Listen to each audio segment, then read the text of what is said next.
Ascent Podcast.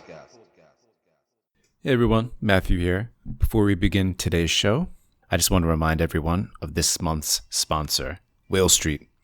Whale Street is the DeFi engine that powers NFT economics on a massive scale. They make huge currency swaps happen, or whale swaps as they're called, with very small slippage costs and without crashing the system. They also engineered the largest ever NFT bundle and fractionalized it into the historic B20 tokens. Whale Street is all about upside, so dip into the liquidity pools for rich rewards. For B20, join discord.com/whale. That's discord.com/WHALE. And follow Whale Street on Twitter @WhaleStreetOFFL. Thank you and enjoy the show. Hey everybody, it's Matthew here. Welcome back to the Matthew and Rizzle Show. Really excited for our episode this week that Rizzle and I recorded with Chris from Effect.AI. As you'll hear shortly, Effect.AI is doing all the things when it comes to AI and crypto, blockchain. It's really, really deep and really exciting. Chris does a excellent job explaining all the different moving pieces. Rizzle and I tried to pull on each of those threads to give everyone a deeper understanding of what Chris is doing over at Effect.AI. But I don't want to spoil the amazing conversation that we had. So without further ado, I'm really excited to share the conversation that Rizzle and I had with Chris from Effect.AI. Okay, Chris, welcome to the Matthew and Rizzle Show. Thank you very much for having me. Yeah, so to get started, really interested to hear a little bit about your background and for you to unpack everything that you're doing over at Effect.AI. Yeah, certainly. It's a lot to unload. Well, my name is Chris. I'm the CEO and one of the co-founders of a Dutch-based European project called Effect.AI, cryptocurrency project on the blockchain. Our token symbol is EFX. And we're essentially building the future of work. We've built a big smart contract stack that allows members all over the globe to join our platform and work on what we call micro tasks. So these are small tasks that are related to a lot of the times data science.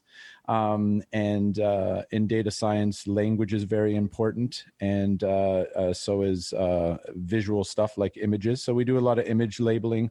We do tons of language work, so translation work and transcriptions and subtitles, and that's all on the blockchain. So all of these things are transpiring on the blockchain, and we just keep on building out this smart contract stack and this network, this decentralized network for people to get involved. Now, we call ourselves Effect.AI, AI being artificial intelligence, because a lot of the data that we do structure is used for AI processes and building AI models. But it's not just for that. There's many, many things that people can do that we've realized on this platform. To date, we've done about 9 million transactions on the blockchain, paid out tens of thousands, if not hundreds of thousands of dollars for the work that we've done. We work with clients like Kraft Heinz, the United Nations government of Singapore on our platform. It's our vision and our mission to just change and scope the way that we all work together here. So we've actually built a DAO as well that's part of our governance to allow the community and the people around our project to kind of have say in how we do this. But yeah, that's some of the elements. I don't know how much I should actually unbox from this crazy project, but we got a lot going on. And if you want to check it out, the URL is Effect.AI.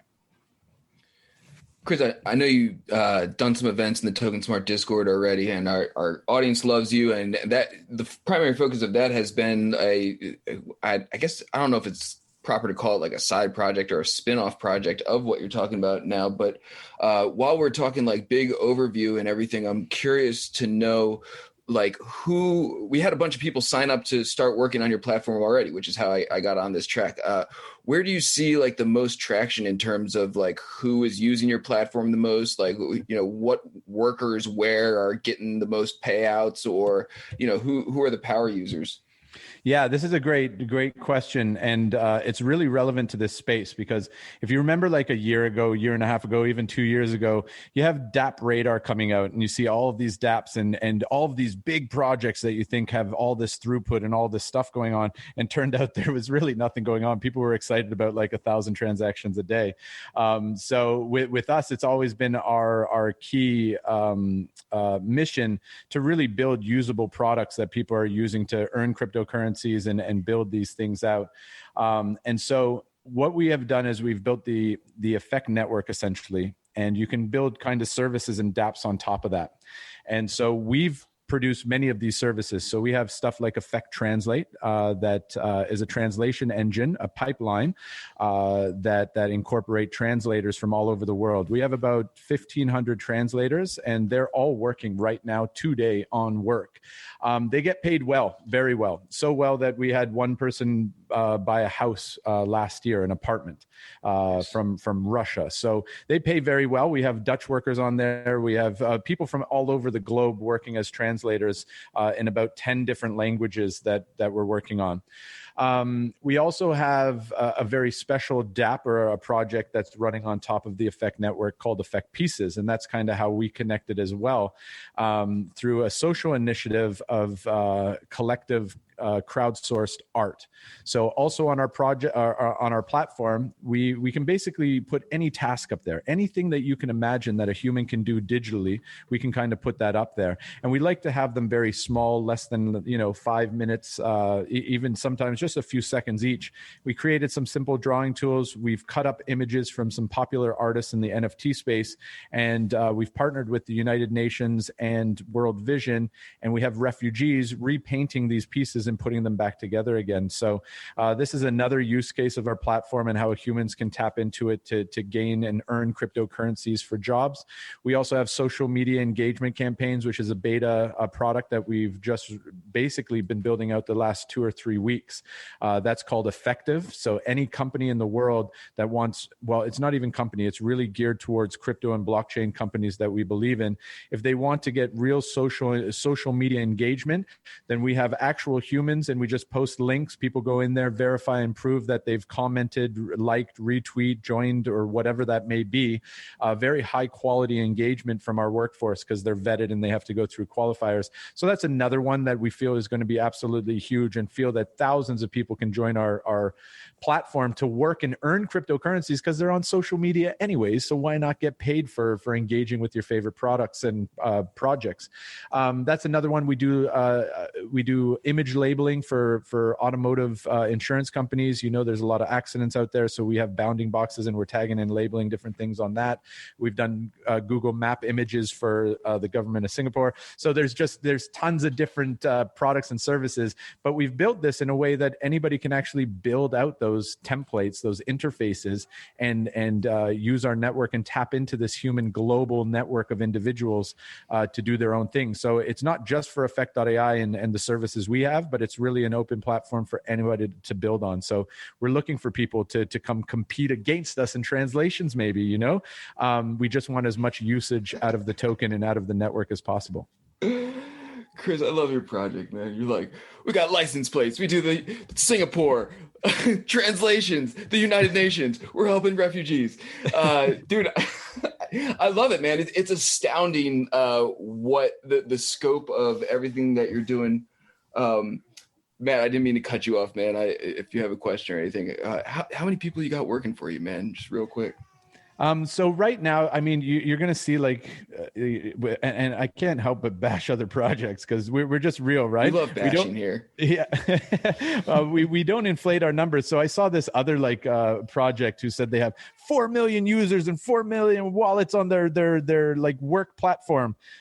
There's nobody on their platform and there's no work because I tried to download and work on it. It doesn't work. We have 8,000 and 8,500 registered workers, and probably a couple thousand of them are very active. So that produces quite a bit. So that's what we have right now, but really we're growing. So we started off, for the first couple of years, we had about 2,000 people on the platform, but over the course of the last 18 months, we've just been onboarding like crazy. And these are specifically not crypto people that we're onboarding. So we post job applications on LinkedIn and all over, and post them all over the world to acquire the talent that we need for the clients that we have. So we need high quality, good people in these different places. So so high quality, great people on our platform, real work, real stuff going on. It's just like so many different threads. It's almost a question of like which thread to pull on to dive down into.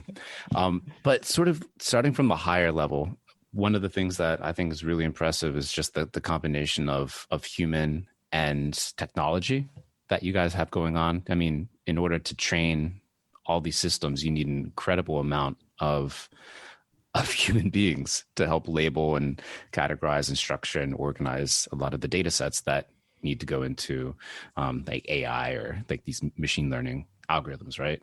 So I'm just curious, like long term, is this something that when AIs get trained enough, is there a point of departure from the humans that have been doing the labeling and the structuring and the training behind the scenes, where like the AIs will be self-sufficient to support your like enterprise clients and other clients?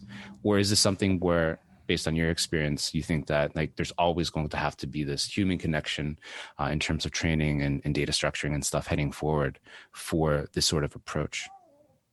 Yeah, that's an excellent question, and it's always one that we debate and talk about the different timelines of the advancement of these artificial intelligence systems and the role that humans will and can play going into the future. So currently, right now, there are many different algorithms that can label data very effectively and efficiently. You have all kinds of processes like Google Translate and these different translation engines that are doing machine translations, and they're getting better each and every single day. Image labeling, very, very well trained models out there to identify just about anything right now. But what we've really concentrated on over the last couple of years is putting together kind of this pipeline of humans and algorithms working in tandem to actually create more complex systems. Yeah.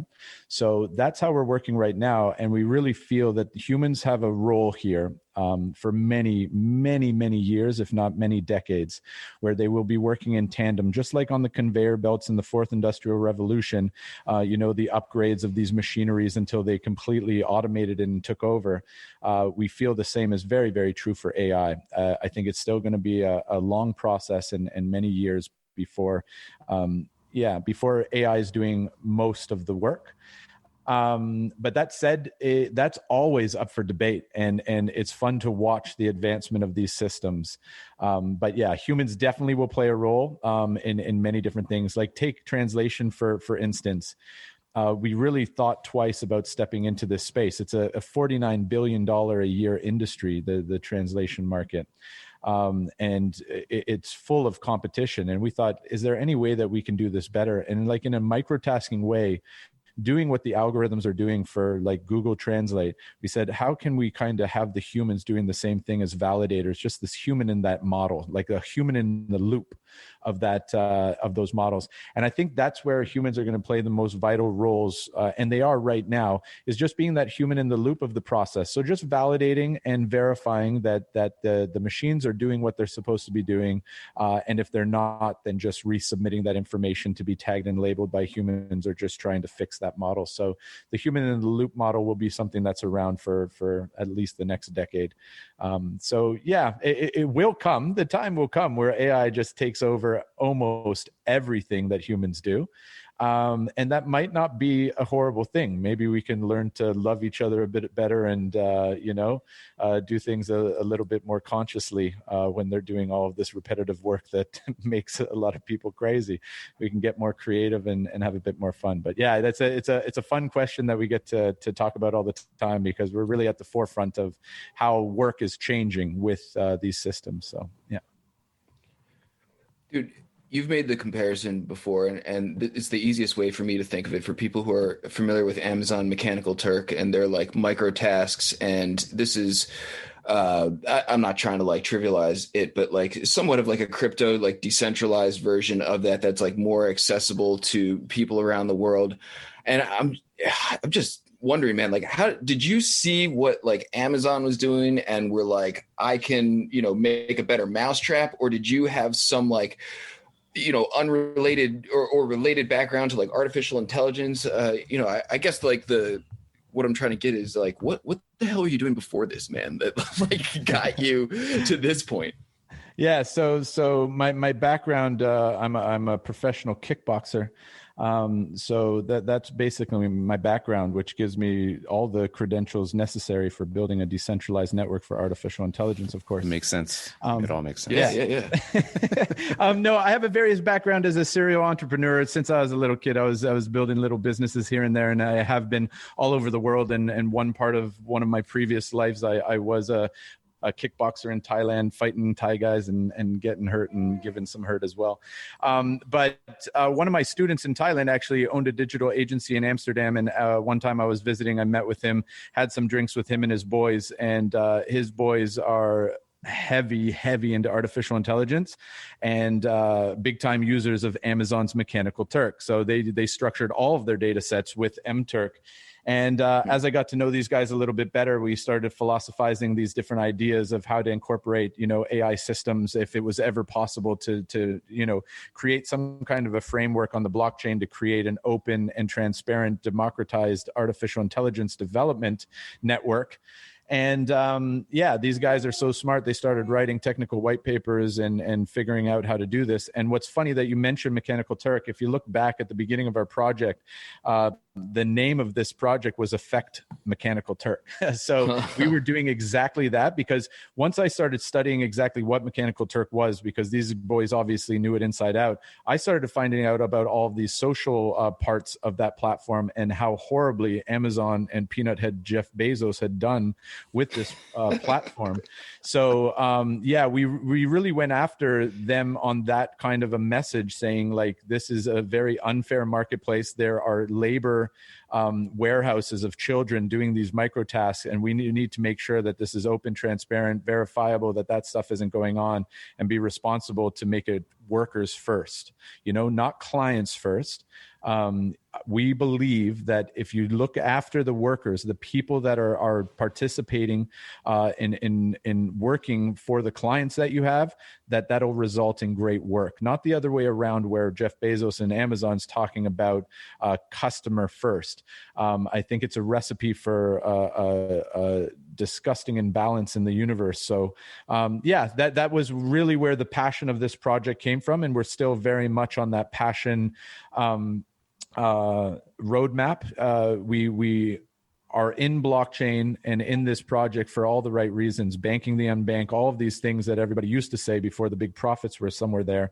Working with refugees, the social aspects of this technology, we're very much all about that. So it's just a decentralized Mechanical Turk, essentially, with a whole bunch of different parts that are encompassing there. But that's essentially it. And I mean, on that possibility of what you guys are doing, building out like the future of work and thousands of folks that are interacting with your service on the support end, like providing the work, doing the work, and getting paid for it. In some cases, like you said, enough to buy a house, which it's kind of bonkers to think about. One of the things that I've been kind of interested in, especially when it comes to like this digital work. Up until now, I know you mentioned Mr. Peanut Head and Mechanical Turk and how a lot of their workers have been treated not the best, right? And a lot of the work that folks are doing in the digital realm has just kind of been invisible, right? Like you do work, maybe you get paid, and then you can tell someone about it, and maybe you can put it on your CV, but it's like, it's this invisible thing that somehow isn't tracked or hasn't been able to be tracked until now. Now we see, like with another project out there, Brian Flynn's Rabbit Hole, saying that like interacting with specific smart contracts is sort of like your resume online, right? And it feels like what you guys are doing at Effect.AI with a lot of this work, since it's being combined with being paid using crypto and this kind of record of being paid for work is being accrued by these individual workers, like this digital CV of sorts is sort of being built out, or the underlying data that is needed to compile a truly digital CV is being created. I'm just curious, like from the worker standpoint, and being able to present the work that they've been doing in a manner to kind of get them more work in the future, or to prove what they've been doing during this time. Have you guys been thinking about how to kind of carry that out, or provide that sort of service for employees and stuff like that, and be able to carry their work that they've been doing for Effect.AI beyond the walls of Effect.AI? Yeah, you absolutely nailed it, man. This is deeper thinking, man, and this is the fun aspect of this. So if you read our white paper, we really talk about like the using the blockchain for like a decentralized reputation system. Also using zero knowledge proofs when people are participating within the network, but on the outside for them personally, being able to compile the data that shows and represents the value that they've given to any given network. We really feel that the Effect network can be a network that many different projects and companies use for various different types of jobs and tasks. And yes, workers will be able to have that catalog of proofs to be able to show people. So yeah, we're well on our way to those different systems, working very hard on the research of zero knowledge proofs, the decentralized, validation systems and qualification systems. So these are all things that are being drawn out by the technical team, but they're the most important parts, right? To be able to showcase these things into the future. So it's one thing that we give that, right? And the same thing with the CV. It's just a broken system, right? It's hard to track, it's hard to trace. Same with certificates, but being able to showcase that on the blockchain and showcasing that, it makes it much easier to verify. But through our smart contracts, we're working towards all of that decentralized, those decentralized systems. It's incredibly complex, though. So you've seen a lot of people, including ourselves, that came out. Even our platform, like when we were going through each worker that was registering, we wanted to make sure that the validators in the system didn't know which ones registered first, last, So we had that kind of sporadically placed in our platform, but it makes it really, really tough to work with all of the different softwares and systems that are important to use. So we're working towards that. And yes, for sure, the whole objective is to make sure that it's all about the workers, verifying the workers, past and present workflows, and make sure that reputation is connected to them if they wish it to be. Dude, in terms of like the scope of everything that you're doing, I'm just curious, like what sticks out to you in terms of like either like unforeseen consequences or like success stories, or, I can only imagine like launching this entire thing into like the metaverse. You got some idea of how you want it to shake out, but there's got to be like some sort of like twists and turns that come at you that you weren't entirely expecting. So I know you said like the one person was able to, buy a house in Russia, which is amazing, man. I've never heard like anyone on Amazon Turk get more than like, something at the corner store by the time they're done working. So yeah, man, I mean, this is like a tremendously ambitious project. What's come along the way that you weren't expecting? Yeah, that's a great question too. There's a lot of stuff, man. I got post-traumatic stress syndrome just even thinking about all of the things that could have gone wrong and did go wrong. There was tons and tons of stuff there, but obviously it was countered with a bunch of successes. But one of the big things, especially like going after Amazon, I'm thinking the message is getting across. We have thousands of people joining our network. We have workers, and I thought that I'd just be able to step right into the MTurk universe and get all those requesters and say, why the heck are you using this unfair, horrible system? Just come over to our platform and get it done. that didn't work out so well. And that's kind of why the different products and services that we offer, because people just weren't coming over to the platform. You need to give them enough of an incentive, and like 10% cheaper might not be it. And especially on MTurk, that wasn't our whole goal. Our goal was like, we have a minimum wage that we pay our workers, and anybody that wants to put tasks lower than that are not accepted on our platform. So we didn't really have that angle. The fair angle for businesses was not so much a thing. So we needed to figure out how to pay the workers fairly on products that we can either beat in price or quality. So we looked at the translation market. We said, listen, we can smash the expenses there, because the margins for translation companies are like 80 or 90%. And so we thought, if we're just paying the workforce, then we got that covered. It was all about the quality then. So we had to do some testing, and we got that going. And so, yeah, we're just experimenting, but now it's becoming really cool, because instead of like the Effect Mechanical Turk, where, you know, we're posting tasks all the time, we want to make this a framework for anybody to post tasks anywhere, you know, at any time. So essentially, it's not even just about the catalog of workers and worker reputation and worker experience, but it's also a catalog of dApps and services that other people have been able to actually place their own tasks onto the blockchain with our framework and build out their own services.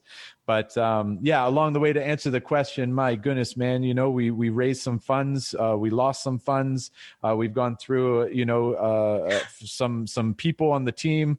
You know, it's been ups and downs throughout the whole entire journey, and we know this is going to be the case for the coming years. You know, I don't care how big and successful we get, there's always going to be those lumps and bumps that we got to take along the way, and that's what really sets us apart from, I think, most like projects and teams and people, period.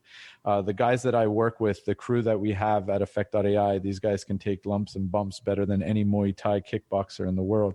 Our technical co-founders, yeah, absolutely incredible people, doing it for the right reason, very, very passionate about this. And so we'll do whatever it takes to make this happen, no matter how smashed up we get. But it's really the community and the space that we're working in that drives that passion, that when we do get knocked down, it makes it very easy to get up when you know what you're working towards. And our vision is just a more fair, open environment for people to work all over the world. The internet was like this incredible letdown, right? You know, with all of these legacy banking systems, like, good luck, you know, onboarding people on a product or service, you know, from many countries. A lot of people don't know this, but Amazon's Mechanical Turk, it's only in like 23 countries. Go try to register an account. It's all Americans and people from India. That makes up 92% of the Amazon Mechanical Turk workforce. Well, so when I you're was looking going to at ask you, dude, like, how come you don't think everyone? I would have come in with the same preconceived like assumptions that you did. I'm like, you know, better product, better pay. Why doesn't everyone just immediately jump ship? Like, I would assume, you know, nobody has like extreme loyalties to Amazon. What do you think like the biggest barrier was? Like a crypto literate thing? I don't think it was crypto literate, because we could have made you know, these processes very easy for the onboarding. Our clients have no qualms or problems with setting up stuff. If a programmer wants to build out their own templates and designs within our platform, Effect Force, they can do so. But there was many reasons why. So first of all, on MTurk, it's been around for 12 years, so people are used to it. So it's just that kind of a thing there. There's always that. And it's not loyalty so much. It's just like, if it's not broke, don't fix it. I remember one client saying, listen, even if you saved us 30%, our shareholders wouldn't do it, because we're with these guys. They're who we know, and that's what we've been doing. I was like, it doesn't sound like great business to me. But the other reason is, we would get a client for, like, let's say image labeling, and we just weren't ready for that yet. So we would all hands on deck. We build out all of the technical aspects. We do a bunch of image labeling. We go to start to promote the image labeling, and then somebody comes back with bounding box annotations. So we go, oh my God, that's a new one. So it allowed us to build all of the different things that even Amazon doesn't have. So those are all at anybody's disposal if they want to build those businesses. But there was almost like it was too many businesses in one. Just like talking to you guys right now, you guys say it's a lot to unbundle. It's a lot less than what we had in the scope of things at the beginning. So we had about, I don't know, you could say it was about 100 different services. And now we've dwindled it down to like 2 or 3 really hot ones that we think we can not only make some some margin and make some revenue, but we can also start, feeding that workforce more consistent tasks ongoing in these industries. So I think we're a little bit lucky that it didn't work out for us, because if that did, it would have just been a very different project. And we're very passionate about allowing everybody to build on this and building out this framework so others can, create these tasks and have these interfaces at their disposal to kind of create them. On that topic of future tasks for this decentralized workforce that you guys have been accruing, it seems obviously like translation, like orienting a lot of the folks towards social media engagement, sort of like more traditional or like not so unfamiliar tasks. It has been where you guys have been orienting around. But I'm curious, like heading forward, are there any under the radar or like super nascent areas that you think you could focus that workforce on to create like digital work that could be sold on digital marketplaces, crypto art marketplaces, or things like that? So that's another great question. And we've philosophized and thought of thousands and thousands of products and services that humans can do in the digital realm. And it really is up to, is there a market for it, or do you really want to attack those? So one of those things that we did do was we did cloud annotations for a space company. So space companies have these satellites out in outer space, and to connect it to the internet and download images costs a lot of money. And once they've downloaded them, that's it, So they wanted to build an algorithm to be able to identify if there was clouds in the image or things within the image that didn't make it good enough. And so they would have to, redo it without downloading and spending that money. So we worked with them and we built out this whole big interface on Effect Forest. And we had a lot of our community just, drawing over these images, which one day I'll showcase the overall results of that. But they built the algorithm, they got it done. But then that product is finished and it's done, right? So there's not enough like cloud annotations out there to keep on doing this. Once the algorithm's there, then it's done.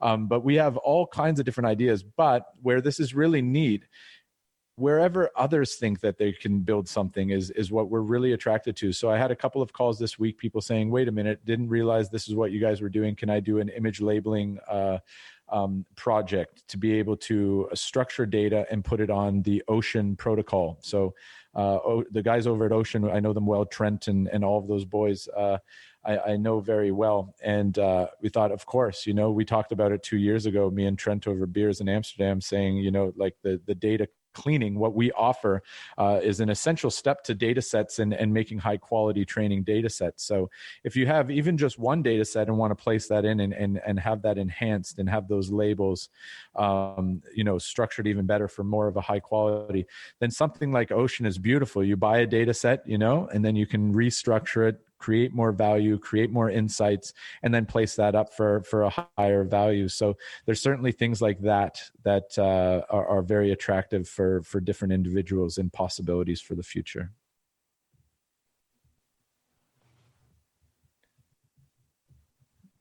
Dude, it's amazing, like the scope of what I keep coming back to that. I'm like, geez, dude, there's like so many moving parts here. But I mean, I would imagine that that's what it comes down to in terms of like, you get to sort of play catcher for all these cool projects and like interesting concepts that basically need a, workforce to complete these micro tasks in order to achieve what they want. So, I'm just curious, man, in real time, and Matt's question is actually what got me thinking. I'm like, shit, dude, we probably got things that we could probably like use your platform to get people to do. So I'm like, if I came up with something, man, and I'm like, all right, I need definitely like 1,000 people to like, sift through something. It'll probably take, a couple seconds each, but we've got like, 10,000 of these things that need to be like, these widgets that need to be inspected by, someone out there.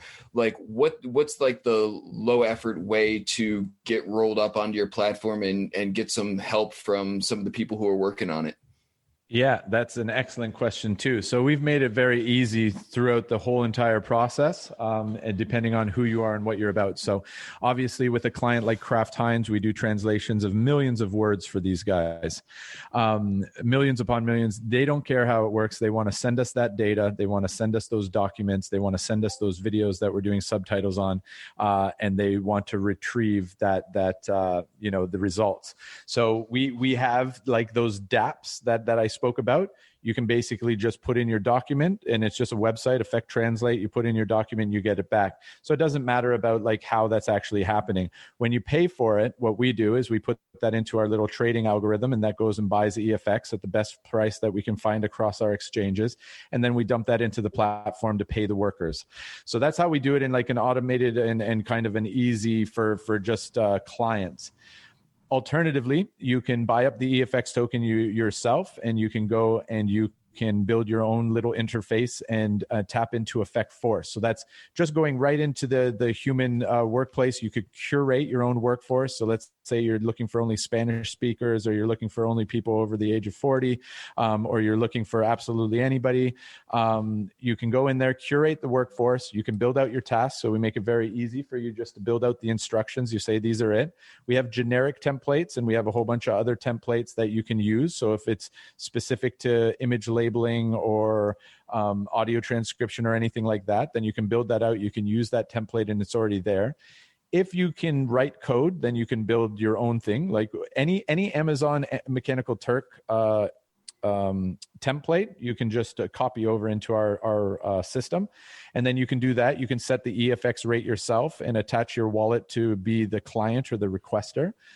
So that's the next step if you want to do that. And then the next step, even from there, if you have this ongoing and want to create a company around it, then you can just build your own interface on top of Effect Force. So you structure all the tasks, the instructions to the workforce, but your clients are coming through that, or your materials are going through that interface as well. So it's pretty dynamic. But like just for the audience out there, if you do have like a big data set, you have images you need labeled, or you have some translations or whatever, just pop it over to us in any way you want, and we'll take care of it for you. But if you want to do it with the EFX token yourself and purchase that yourself and get that onto the platform yourself, then we'll also walk you through the whole entire thing if you need support. Right now, we're in the phase of building out all of the documentation for this, because it's all possible, but it's not really well documented. But here's an example: Effect Pieces, chopping up these pictures, putting them onto the workforce, having refugees draw them in and earn cryptocurrencies for their contributions.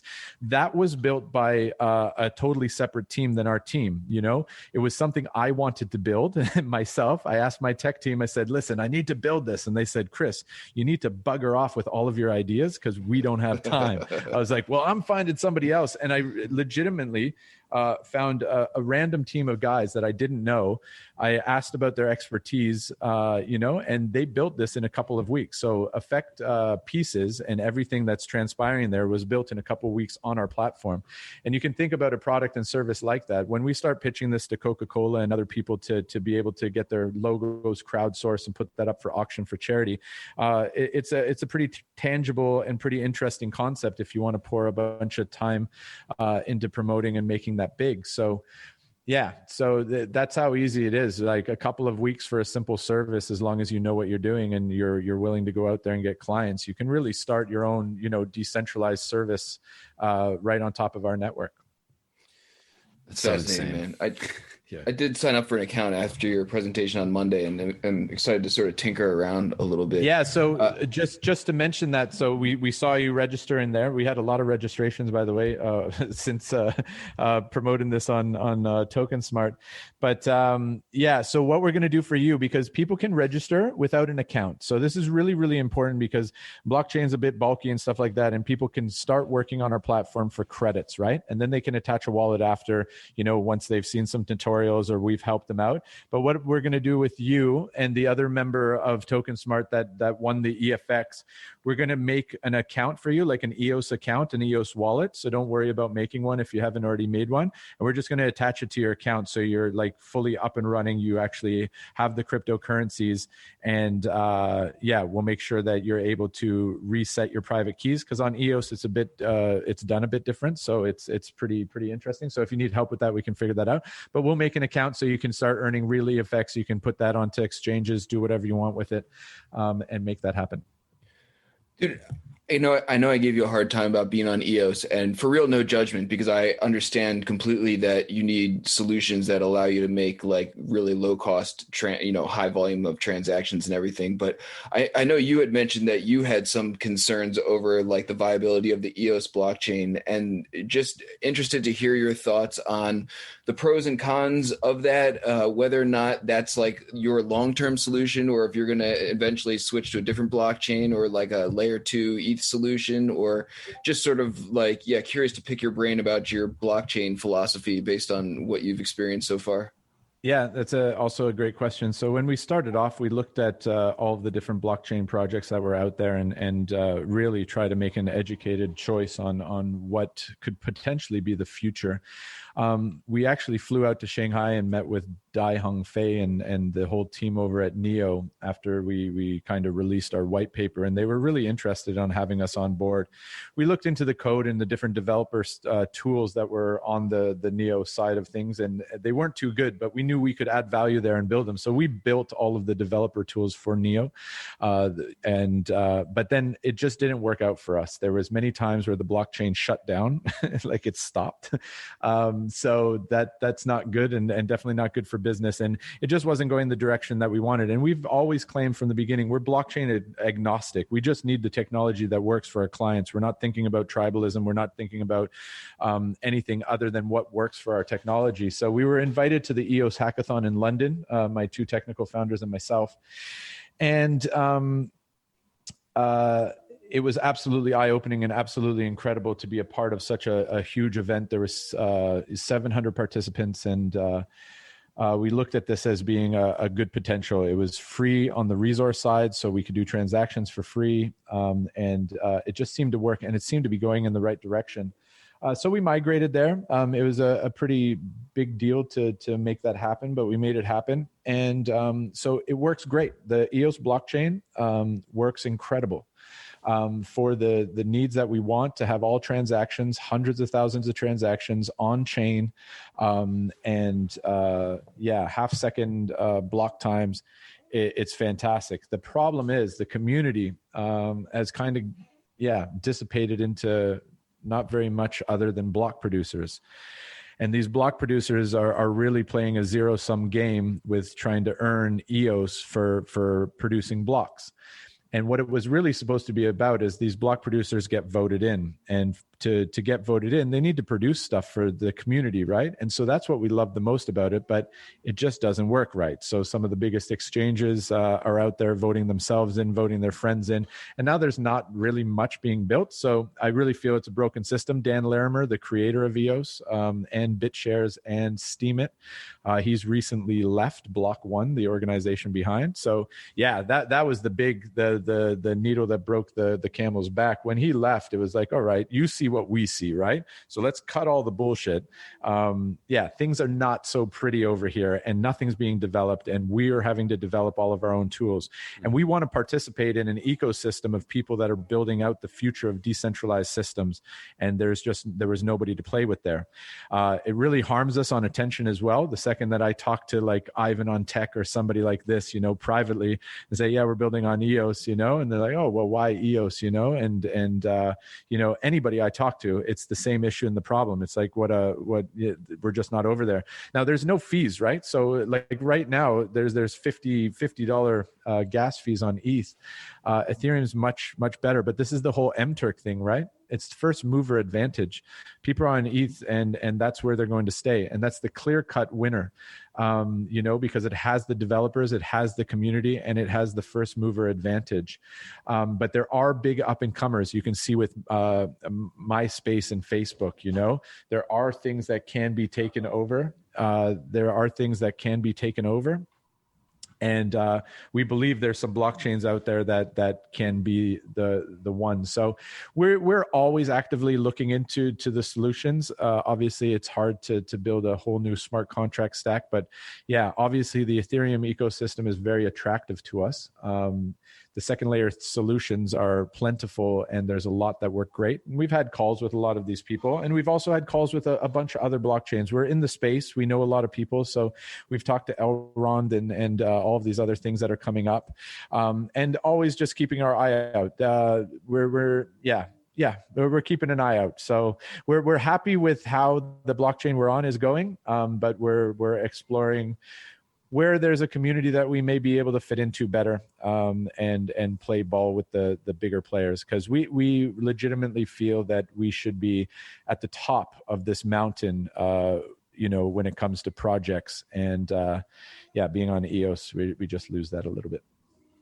Yeah. And I mean, I feel like at this point, it's just all about experimentation and being open to the next potential solution, and not closing oneself off, regardless of where you may be currently. I think the game is still in very early days, like first inning, whatever. So there's a lot of time to make those upgrades heading into the future. Isn't that so excited? We're still in the first inning. Like a few years ago, I was telling people, like, they're like, I've missed the boat. I was like, dude, the boat, the materials for the boat haven't even been found yet. Truth, man. So it's like, it's not even in the harbor. Harbor's not built, nothing, And to think about it, I think you can safely say that, yeah, we're in the first inning. That's a great analogy. This is inning number 1, and people just don't get that. And that's why, like, the passion that we bring to this project and this space, we know we're still at the very forefront of this, because we know all the projects that are being built.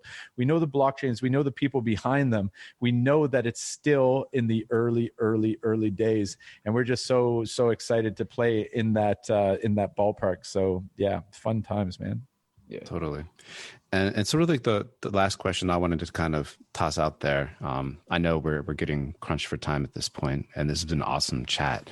But since you guys are building out this distributed workforce, and I'm just curious, with the token aspect that's been implemented, rewarding folks for their work, I'm still imagining there's a need for the good old fashioned kind of human touch, or check-ins, or some sort of community management, potentially, to kind of just keep them activated and there and ready for when tasks do become available. And I'm wondering if you have any insights on that front, how to kind of interact and keep the decentralized distributed workforce kind of excited and there in your corner.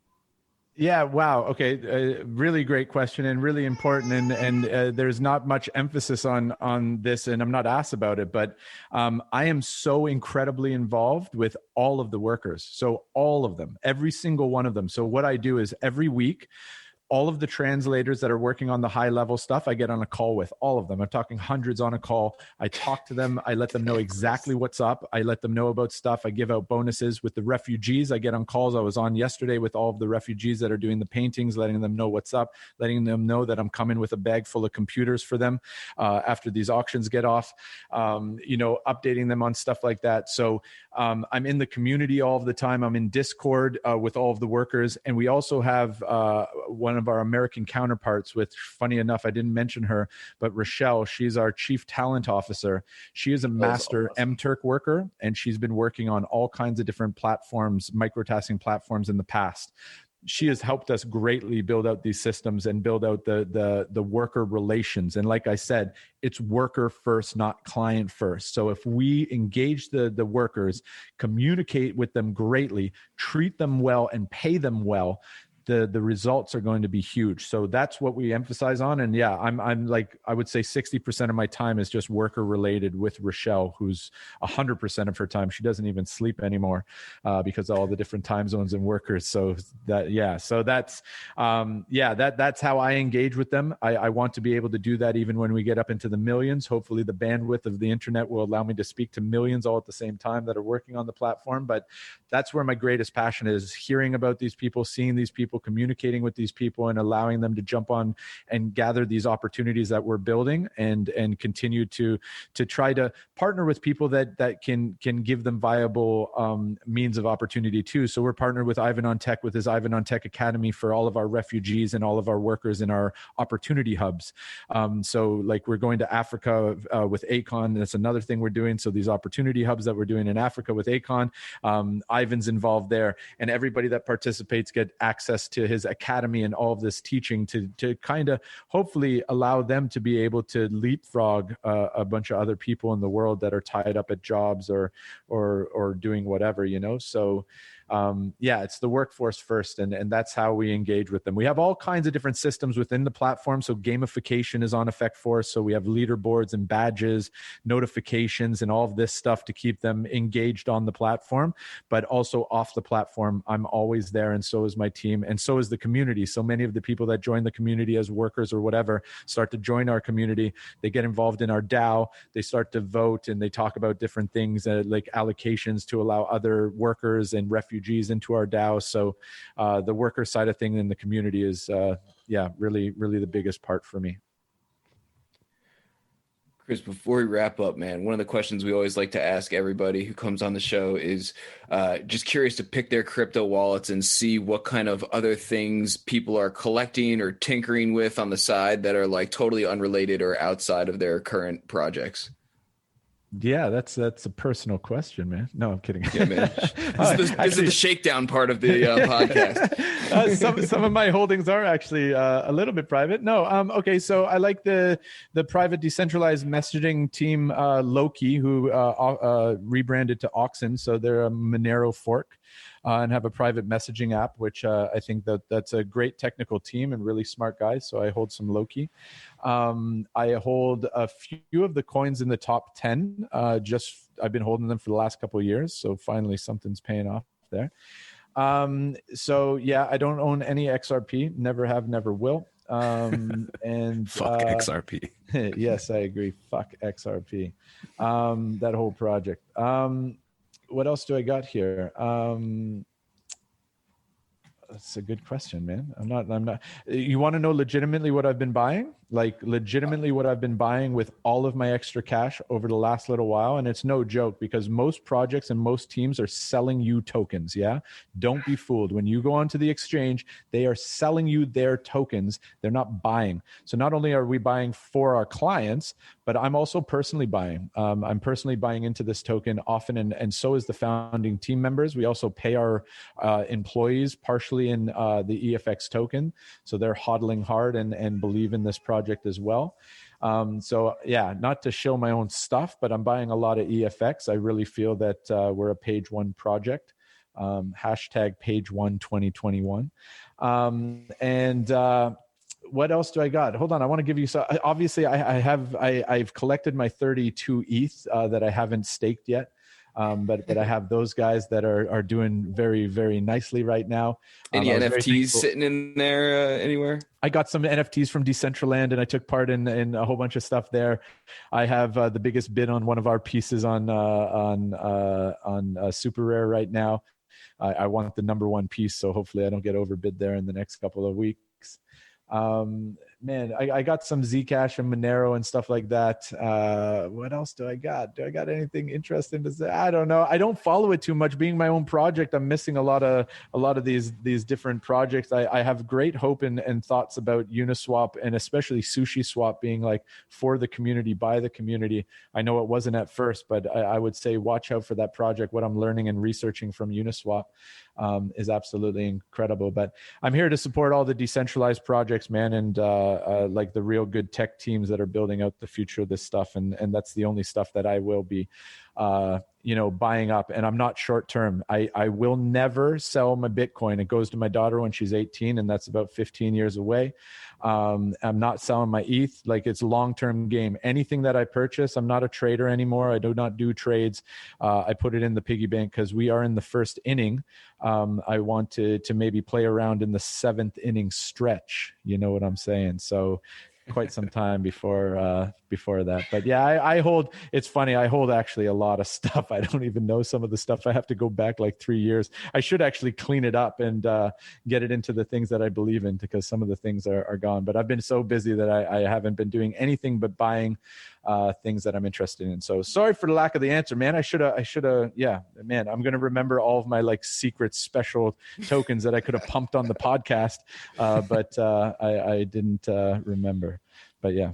Next time, man. This has been great. We'll just have to do it again sometime. You can pull out all your secrets and pump the bags next time. Cool, man. Definitely going to check out Low Key too. I have not heard of that project before, but I always love stumbling upon really cool niche projects.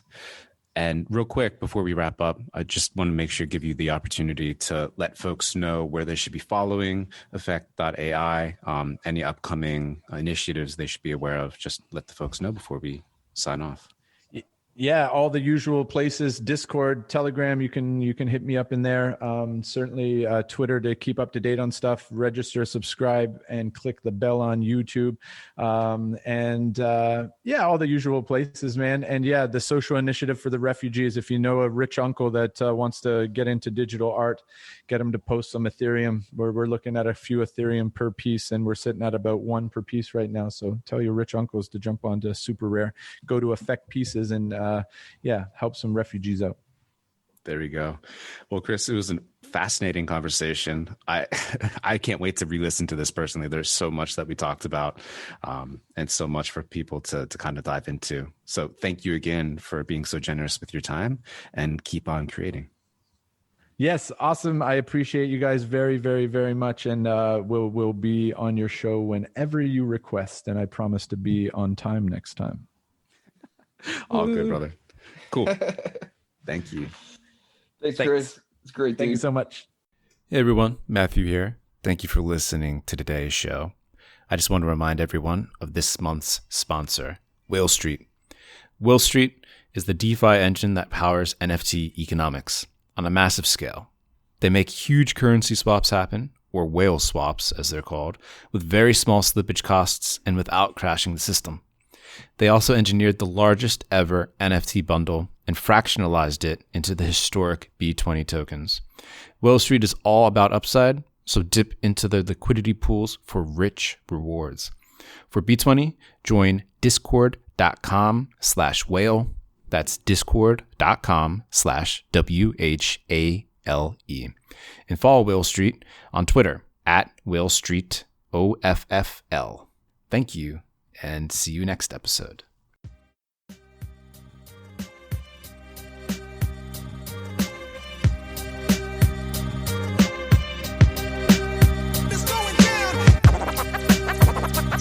Podcast. Matthew Rizzle. Podcast. Let them know, y'all. Podcast. Matthew Rizzle. Podcast.